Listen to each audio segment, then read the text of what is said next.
ইলিশের কত রকম রেসিপিই তো আমরা খেয়ে থাকি, কিন্তু একবার যদি কেউ এই ইলিশ খিচুড়ি রেসিপিটা ট্রাই করে, আমি গ্যারান্টি দিয়ে বলতে পারি এই স্বাদটা তার মুখে লেগে থাকবে।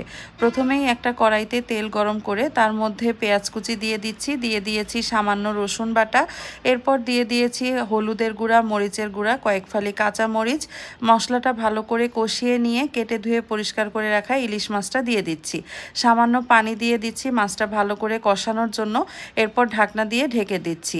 ইলিশ মাছ তাই মোটামুটি 5-7 মিনিট কষালেই হবে। এরপর মাছটাকে আমি একটা অন্য পাত্রে তুলে রাখছি। মাছটা তোলা হয়ে গেলে ওই মশলাটার মধ্যেই আমি 3 কাপ পরিমাণ চাল ও ডালের মিশ্রণটা দিয়ে দিচ্ছি। মশলাটার সাথে চাল ডালটাকে ভালো করে মিশিয়ে নেড়েচেড়ে নিয়ে দিয়ে দিচ্ছি পরিমাণ মতো পানি ও স্বাদ মতো লবণ। এটা যখন 80% মতন হয়ে যাবে তখন আমি ওপর থেকে সেই কষানো ইলিশ মাছগুলো দিয়ে দিচ্ছি। এভাবেই গরম গরম ইলিশ খিচুড়ি রেডি।